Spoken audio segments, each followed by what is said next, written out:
It's the Real Estate Podcast, brought to you by ANZ Home Loans for financial well-beings. Hey, welcome back to another episode of the Real Estate Breakfast, available, of course, every morning on iHeartRadio, Spotify and Apple, even on a Monday, of course. Not that you might want to sort of turn up to work today, as the weekend is gone. The dreaded Monday is back.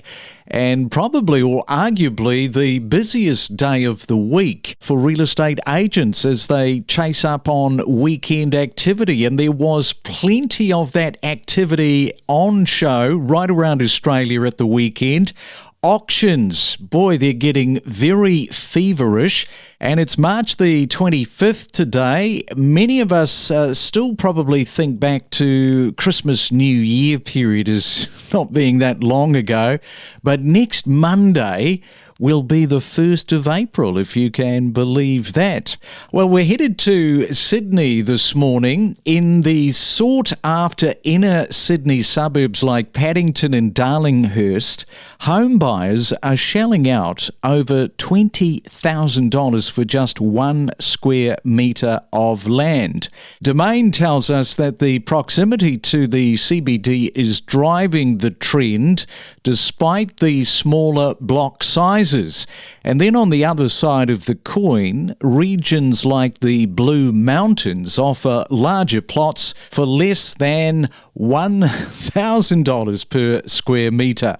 And we are talking to Stuart Jones from Jones Property this morning. And good morning, Stuart. Welcome to the Real Estate Breakfast this morning. Good morning, Craig. Great to be here. Boy, isn't that two sides of the coin? You know, we're talking $20,000 for 1 square metre of land, and then on the other side, $1,000 per square metre. It's a huge difference, but people seem to be, more than often prepared to pay out for living in these areas like Paddington and Darlinghurst. So what are you seeing? In Double Bay, for example, the record apartment price per square metre is over $100,000, and apartments in Potts Point, Elizabeth Bay at the moment, over 230 square metres, are selling for north of $70,000 a square metre. Areas like Paddington and Darlinghurst are highly desirable because of their location to the city and the schools. School catchments are a really big driver, so we're living busier lives. And so if you have land in the Blue Mountains, for example, you've got lawns to tend to, and you've got a great distance from the city. But of course, in Paddington, you generally have hard landscape services,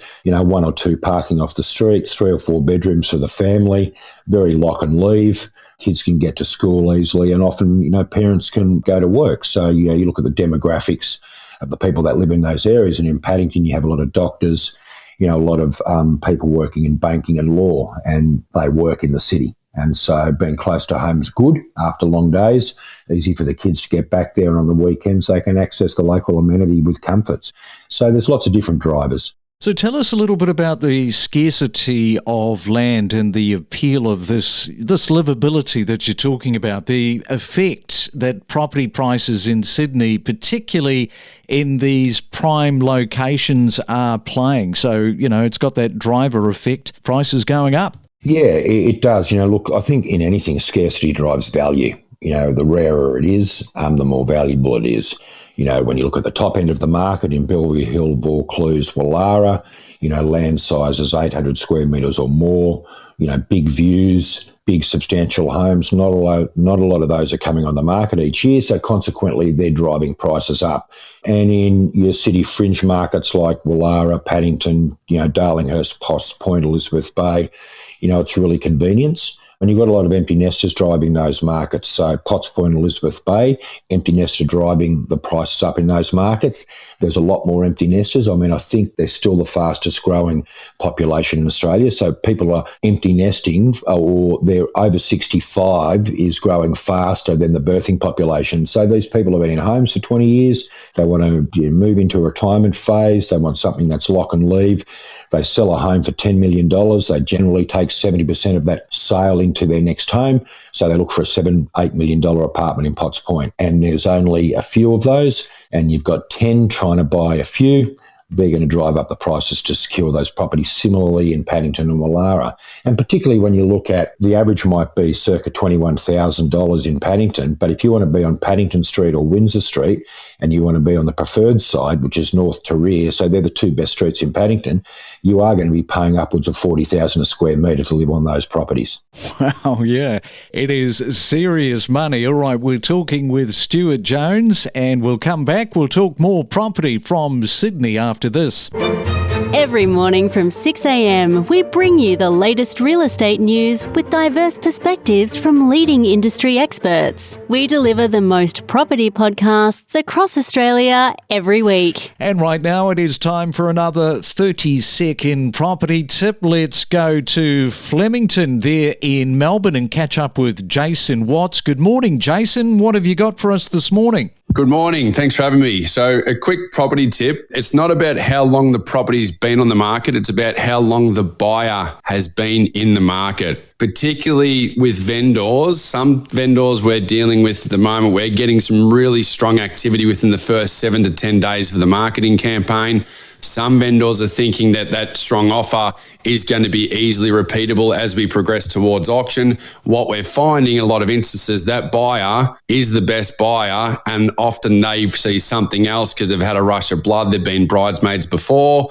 So they have a rush of blood on that property. If the vendor doesn't want to do a transaction, they go elsewhere and purchase something else, and we're chasing that offer, and sometimes, sadly, we're selling for less. So often, the best buyers we're seeing in the first 7 and 10 days of a marketing campaign. So definitely keep that in mind. Yeah, it is just so psychological when a buyer comes along and quickly makes that offer, which can lead to that false sense of security that you're talking about. And I've actually seen that one step further, where there was a fixed price and the vendor withdrew the price and then increased it because they thought that it was set too low. So a very good comment, Jason, to bring up this morning. Now, you might be in Brisbane this morning waiting to catch a flight home after the Australian Grand Prix. And yesterday, bit of a boil-over, wasn't it? Ferrari's Carlos Sainz came out victorious, seizing the top spot after Max Verstappen's retirement due to those rear brake issues. Charles Leclerc, yes, a 1-2 finish, secured second place, and then followed by the McLarens with Lando Norris and Oscar Piastri in third and fourth place. Remarkably, though, Sainz clinched the win just 16 days after undergoing an appendix removal. So the appendix, oddly, were a good luck charm. Don't navigate the real estate market alone. Let us help guide you in the world of real estate every day. Make better informed decisions with the latest news and insights. And it is a Real Estate Monday. Yes, the grind of starting a brand new week. And we are talking to Stuart Jones from Jones Property this morning. And I've got to ask you, Stuart, a couple of weeks ago we were talking to Veronica, and since you're a buyer's agent, I have to ask, have you noticed some of these new entrants as buyer's agents coming into the market that might not be as fully qualified as Veronica was telling us 2 weeks ago? Well, I think as with anything, you've got to qualify. You know, a lawyer's qualified because he's got a degree, and similarly with a doctor. Just because I've got a license doesn't mean I'm qualified. How does a buyer feel more confident that the buyer's agent that they're working with has the skill set?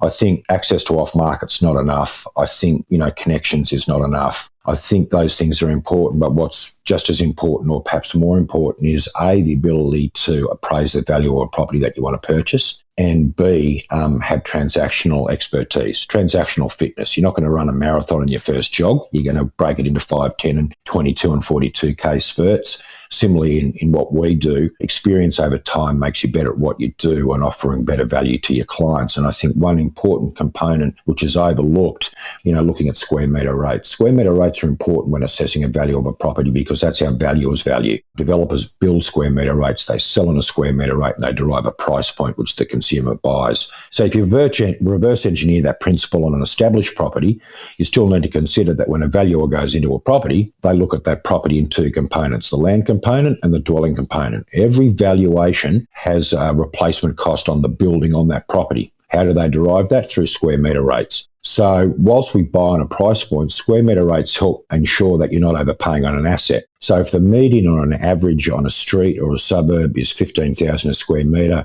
and a property is positioned at 18,000 a square metre and all its comparables are 15,000, why are you paying 30% more for that property? What makes that more special? Yes, because comparables are one of the critical factors to working out price points and knowing how to stitch all of that up. And I want to come back to what you mentioned. You said transactional fitness, and that is a great description for somebody looking to engage in a buyer's agent, trying to work out if they've got it, because they either have it or they don't. And it's all in that due diligence that you are undertaking at the time of working out who is going to be your buyer's agent. And with that in mind, what about you, Stuart? What discipline do you apply to making this all stack up for buyers with your many years of experience in the game of being a buyer's agent? So a discipline that I've been using for the last 19 years is applying square metre rates to assess a value when compared to a price point and when compared to properties on a like-for-like.